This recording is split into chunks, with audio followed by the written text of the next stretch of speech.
আসসালামু আলাইকুম রহমতুল্লাহি ওবরাকাতুহু। সম্মানিত দর্শক, থাইল্যান্ডের রাজধানী ব্যাংককে অতি সম্প্রতি একটি ঐতিহাসিক বৈঠক হয়ে গেল। যদিও এটা বিমস্টেক বৈঠক, কিন্তু তার চাইতেও গুরুত্বপূর্ণ বিষয় ছিল এবং আমাদের দক্ষিণ পূর্ব এশিয়ার প্রায় সকলের দৃষ্টি ছিল যে বৈঠকটির প্রতি। সেটি হলো ভারতের প্রধানমন্ত্রী নরেন্দ্র মোদী এবং বাংলাদেশের অন্তর্বর্তীকালীন সরকারের প্রধান, যিনি কিনা প্রধান উপদেষ্টা হিসেবে অভিহিত এবং ক্ষমতা ভোগ করছেন একেবারে সরাসরি একজন প্রধানমন্ত্রীর মতো।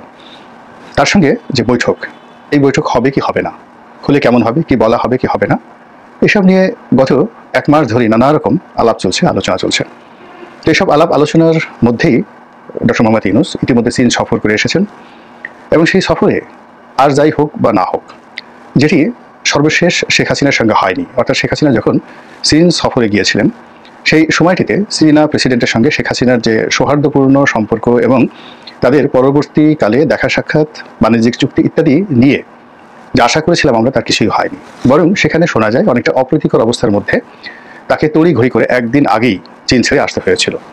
তো সেই দিক থেকে ডক্টর মোহাম্মদ ইউনূসের চীন সফরটি ছিল একেবারে কূটনৈতিক চাতুর্যে পরিপূর্ণ। চীনা প্রেসিডেন্টের সঙ্গে তা দেখা হবে, সাক্ষাৎ হবে, এটাকে সেকেন্ড ফেজে রেখে তিনি মূলত একটি বেসরকারি প্রতিষ্ঠানের আমন্ত্রণে চীন গিয়েছিলেন। তো সেই বেসরকারি প্রতিষ্ঠানের আমন্ত্রণে কেন তিনি চীন গেলেন, কিভাবে গেলেন, এসব নিয়ে যখন ইউনূস বিরোধীরা একের পর এক সমালোচনা করে মোটামুটি তার 14 গোষ্ঠী উদ্ধার করা শুরু করলো, ঠিক সেই সময়টিতে তিনি হঠাৎ করে বেইজিংয়ে গিয়ে চীনের যে গ্রেট হল, সেখানে মিস্টার শি জিনপিং ওনার সঙ্গে সাক্ষাৎ করলেন সরকারিভাবে। এটা কোনো সাইডলাইন বৈঠক ছিল না। সেখানে দুই নেতা, বাংলাদেশের পক্ষে ডক্টর ইউনূস এবং অন্যদিকে চীনের প্রেসিডেন্ট, যেভাবে বৈঠক করলেন, তারপর 1-to-1 বৈঠক করলেন, করমর্দন করলেন, ছবি তুললেন, এটি রীতিমতো ডক্টর মোহাম্মদ ইউনূস বিরোধীদের জন্য একটা চপেটাঘাত ছিল। তার সেই চীনা সফর নিয়ে তার প্রেস সচিব কিছু বক্তব্য দিয়েছেন বটে, কিন্তু তিনি ছিলেন একেবারে নীরব, নিশ্চুপ।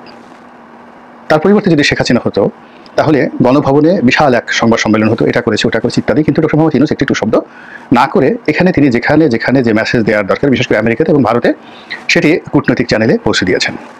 আমরা বাংলাদেশে বসে ব্যাংককে যে বিমস্টেক বৈঠক, সেই বৈঠক সম্পর্কে যেটা জেনেছিলাম, এটি সম্ভবত সরকারের একটি কৌশল ছিল। সেটি হলো বাংলাদেশ খুব চেষ্টা করছে ভারতের সঙ্গে একটি বৈঠক করার, কিন্তু ভারত রাজি হচ্ছে না। আর এই কথা আমরা বিশ্বাস করে ডক্টর মোহাম্মদ ইউনূসের কোনো ক্ষমতা নেই, কোনো যোগ্যতা নেই, তিনি রাষ্ট্র পরিচালনার অনুপযুক্ত, কী দরকার ভারতের কাছে এতটা নতজানো হওয়ার এবং এতটা ছোট হওয়ার ইত্যাদি নানা রকম প্রশ্ন, এগুলো এক। কিন্তু পরবর্তীতে যখন বৈঠকটি হলো সেখানে, এবং এই বৈঠকের যতটুকু জানা গিয়েছে ভারতের পক্ষ থেকেই অগ্রগামী হয়ে এই বৈঠকটি, সাইডলাইনের বৈঠকটি আয়োজন করা হয়েছে। বাংলাদেশের পক্ষ থেকে আসলে এরকম কোনো, যাকে বলা হয়, উৎসাহ এবং উদ্দীপনা ছিল না। এটি ডক্টর মোহাম্মদ ইউনূসের একটা কূটনৈতিক সফলতা এবং যেটাকে আপনি ভেলকিবাজি বলতে পারেন।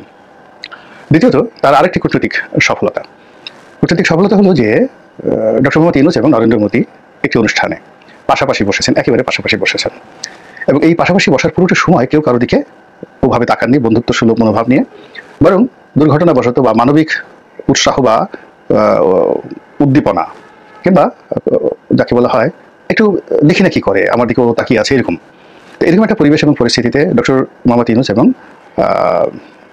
জনাব নরেন্দ্র মোদী একবার একে অপরের দিকে তাকিয়েছিলেন। অমনিতেই আবার সেটি মুখ ঘুরিয়ে নিয়েছেন উভয়ই, এবং উভয়ের চোখে মুখে যথেষ্ট বিরক্তি, যথেষ্ট যাকে বলা হয় নির্লিপ্ততা এবং এক ধরনের অস্বস্তি ছিল। এবং ঠিক এরকম একটা ছবি ডক্টর মোহাম্মদ ইউনূসের প্রেস সচিব তিনি টুইট করেছেন বা তিনি ফেসবুকে দিয়েছেন বা সোশ্যাল মিডিয়াতে দিয়েছেন। তো এখন এই যে ছবিটি, এই ছবিটি আপাত দৃষ্টিতে ইউনূস বিরোধীদেরকে বেশ আন্দোলিত করেছে এবং তাকে বেশ আশাবাদী করেছে যে না, এরকম নরেন্দ্র মোদীর পাশে বসে আছেন, তার দিকে তাকাচ্ছে না, এইবার বোধহয় নরেন্দ্র মোদী তাকে খেয়ে ফেলবে। এটাও ডক্টর মোহাম্মদ ইউনূসের একটা বিশাল কৌশল। এবং এই যে বৈঠকের যে ছবি, স্টিল ছবি এবং ভিডিও ফুটেজ যা কিছু আমরা দেখেছি, তাতে করে এখানে যে একটা বৈঠক হবে না, এটা ইউনূস বিরোধী যারা লোকজন রয়েছেন তারা শতভাগ নিশ্চিত ছিলেন। ফলে পরবর্তীতে যখন বৈঠকটি হলো, এই সময়টিতে ইউনূস বিরোধী যারা লোকজন তারা রীতিমতো বুক চাপড়িয়ে চাপড়িয়ে হাহাকার করা শুরু করলো যে ভগবান, এ কি হলো, হে আল্লাহ, এ কি হলো, ও মাই গড, এটা কি হলো, এটা তো হওয়ার কথা নয়। কাজেই এই যে একটা নেতিবাচক ছবি দিয়ে পরবর্তীতে একটি ইতিবাচক বৈঠক করা, এটি ডক্টর মোহাম্মদ ইউনূসের জন্য একটা বিরাট সফলতা। আপনি যদি বৈঠকের পুরো দৃশ্যগুলো দেখেন, তারপর বৈঠকগুলো যেভাবে আয়োজন করা হয়েছে, তারপর বৈঠকের আগে যে পাশাপাশি বসে যে ছবিগুলো তোলা হয়েছে, সবগুলোই বাংলাদেশের পক্ষ থেকে ম্যাটিকুলাসলি করা হয়েছে। অঙ্ক কষে কষে A+B² নরেন্দ্র মোদীর একটা বিখ্যাত ভাষণ রয়েছে a+b² এটা সমান সমান a² + 2ab + b²। এখানে 2ab আসলো কোত্থেকে? তো এইরকম ম্যাটিকুলাস ডিজাইনে বিমস্টেক বৈঠকে ডক্টর মোহাম্মদ ইউনূসের সঙ্গে নরেন্দ্র মোদীর যা কিছু হয়েছে তাতে ভারতকে আমার দৃষ্টিতে গো ধরা দেওয়া হয়েছে। প্রথমত পাশে বসিয়ে বা পাশাপাশি বসে যে body language doctor Mohammad Yunus প্রদর্শন করেছেন তাতে করে অস্বস্তির জায়গাটা ছিল নরেন্দ্র মোদীর বেশি। এবং তিনি আপনি সাইকোলজিক্যালি যদি তার মুখচ্ছবি দেখেন মনে হচ্ছিল তিনি শুধু বিরক্ত নন, বিক্ষুব্ধ হওয়ার মতো সাহস তার ছিল না, তিনি ছিলেন ভীত, সন্ত্রস্ত এবং বিব্রত। এই গেল এক। এটি বাংলাদেশের একটা প্রাথমিক সফলতা। এর কারণ হলো ভারতের যে বড় ভাই সুলভ মনোভাব, তারা যেভাবে তুচ্ছ তাচ্ছিল্য করে কথাবার্তা বলে বা যেভাবে অঙ্গভঙ্গি করে, সেক্ষেত্রে ওখানে ডক্টর মোহাম্মদ ইউনূসের এতিম হয়ে যাওয়া, মিসকিন হয়ে যাওয়াটা ছিল স্বাভাবিক, কিন্তু সেটা উল্টো হয়েছে। পরবর্তীতে যখন বৈঠক হলো, সেই বৈঠকে মিস্টার নরেন্দ্র মোদী বসেছিলেন এবং তিনি অপেক্ষা করছিলেন তার লোকজন সহ, একদিকে বাংলাদেশের লোকজন, অন্যদিকে ভারতের লোকজন। এবং এখানে যেটা হলো, ম্যাটিকুলাসলি ডক্টর মোহাম্মদ ইউনূস একটু পরে ঢুকলেন এবং নরেন্দ্র মোদী তার জন্য অপেক্ষা করছিলেন। এটি উল্টো হতে পারত। অর্থাৎ ভারত যদি বাংলাদেশের এই কূটনৈতিক চালটা বুঝতে পারত তাহলে এটি উল্টো হতে পারত। অর্থাৎ ডক্টর মোহাম্মদ ইউনূস বসে থাকতেন, নরেন্দ্র মোদী পরে আসতেন। তাহলে যে দৃশ্য আমরা দেখলাম সেটি যদি রিভার্স হতো তাহলে নরেন্দ্র মোদীর পক্ষের লোকেরা তালি বাজাতো আর ইউনূসের পক্ষের লোকেরা হতাশ হতো। কিন্তু এই পুরো মিটিংয়ের যে প্রক্রিয়াটি, এটি এত চমৎকারভাবে করা হয়েছে যে Narendra Modi was waiting for doctor Mohammad Yunus. এবং যখন ডক্টর মোহাম্মদ ইউনূস ঢুকলেন, রাষ্ট্রীয় কালচার বা প্রোটোকল অনুযায়ী ওখানে সবাই দাঁড়ালেন।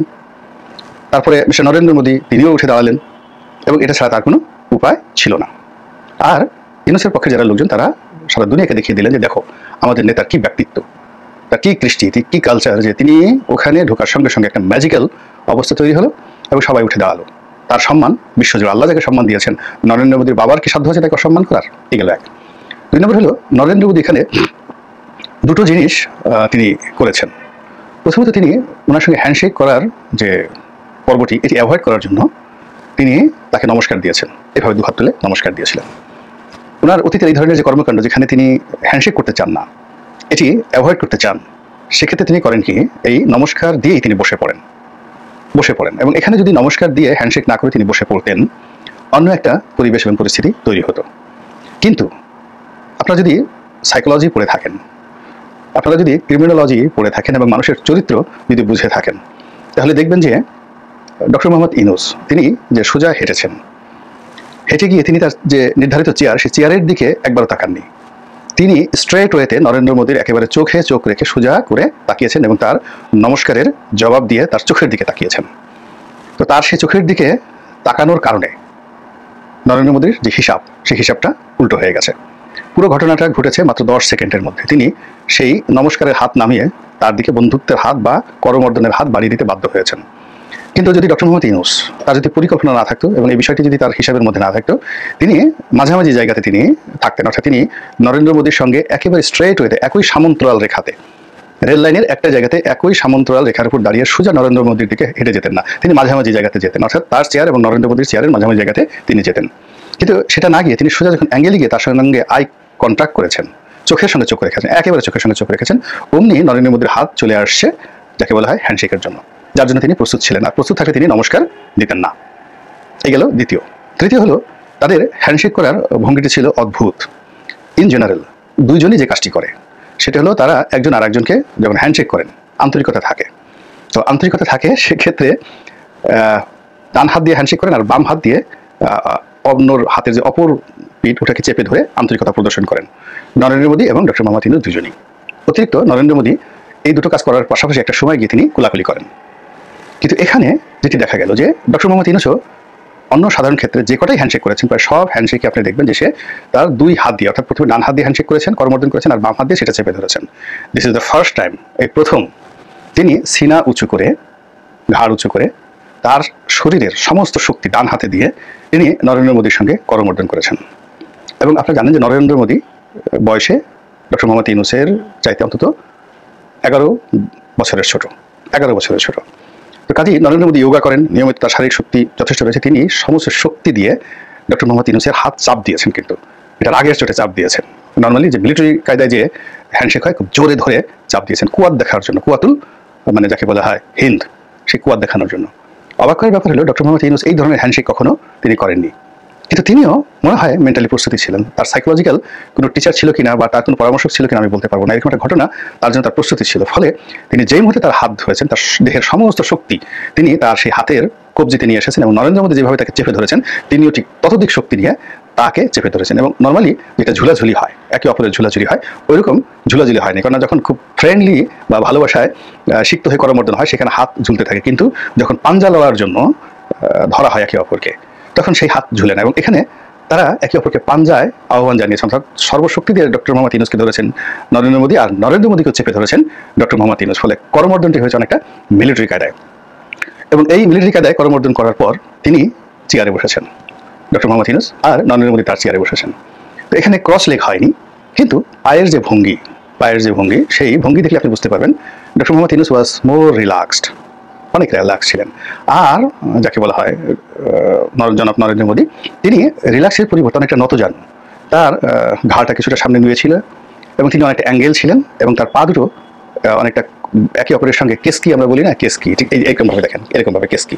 তো কেসকি দিয়ে তিনি পেছনের দিকে তার পাটা দিয়ে দিয়েছিলেন। এটি অনেক সময় আপনি অনেক বিড়ালকে দেখতে পারবেন যে এরকম যখন বিড়াল খুব পরাজিত অবস্থায়, বিব্রতকর অবস্থার মধ্যে থাকে, তখন সামনের পা দুটো এইভাবে কেসকি দিয়ে সে বসে থাকে বা দাঁড়িয়ে থাকে। তো এইরকম একটা পরিবেশ এবং পরিস্থিতি যেটা ঘটেছে নরেন্দ্র মোদীর উপর। এবং আমি মনে করি তার যে রাজনৈতিক জীবন, এ যাবৎকালে আমি তার যত মুভমেন্টগুলো দেখেছি, এমনকি তাকে বিশ্বের সবচেয়ে নামকরা প্রভাবশালী লোকদের সঙ্গে দেখেছি, কিন্তু এইরকম ডক্টর মোহাম্মদ ইউনূসের এখানে এসে তিনি যে সাইকোলজিক্যাল ট্রিটমেন্টের মধ্যে পড়েছেন, সেই সাইকোলজিক্যাল ট্রিটমেন্টে ইতিপূর্বে আর কখনো পড়েননি। ফলে এই বৈঠকের রেশ শেষ হবে না, এটি চলতে থাকবে। এবং শেষ পর্যন্ত ডক্টর মোহাম্মদ ইউনূস এই যে এখানে যে পারঙ্গমতা দেখালেন, পারদর্শিতা দেখালেন, পারঙ্গম এবং পারদর্শিতা, এবং এখানে তিনি যে কৌশল প্রদর্শন করেছেন, শক্তিমাত্রা প্রদর্শন করেছেন, এটি যদি অব্যাহত থাকে তাহলে ডক্টর মোহাম্মদ ইউনূসের যে সামনের যে দিনগুলো, এইগুলো আরও যাকে বলা হয় উজ্জ্বল। আর তার সঙ্গে যারা লড়তে আসবেন তাদের জন্য এটা একটা ব্যাড সিগন্যাল যে নরেন্দ্র মোদীর মতো পোড় খাওয়া ঝানু মানুষ এবং যাকে বলা হয় সারা দুনিয়াতে তিনি ছড়ি ঘোরান, তার মতো মানুষের সঙ্গে তিনি যে এই ব্যবহার করে এসেছেন, এটি বিএনপির জন্য, জামাতের জন্য, জেনারেল ওয়াকারের জন্য, শাহাবুদ্দিন চুপ্পুর জন্য জনাব প্রেসিডেন্ট একটা রেড সিগন্যাল। আর সবার শেষে তার কূটনীতির যে বিষয়টি, সেটি হলো তিনি সেখানে এমন একটা ছবি দিয়েছেন, অর্থাৎ কোনো এক সময় জনাব নরেন্দ্র মোদী তার গলে, অর্থাৎ ডক্টর মোহাম্মদ ইউনূসের গলায় একটি স্বর্ণের পদক পরিয়ে দিয়েছেন। সেই ছবিটা পাওয়ার পর এটা ছিল অপ্রত্যাশিত, নরেন্দ্র মোদী কল্পনা করতে পারেননি, ফলে তাকে হাসতে হয়েছে। এবং এই যে নরেন্দ্র মোদীর হাসি, এই হাসির মধ্যে তার হৃদয়ের একটা কান্না উৎসরিত হয়েছে। এটিও মনে করি ডক্টর মোহাম্মদ ইউনূসের একটা বিজয়।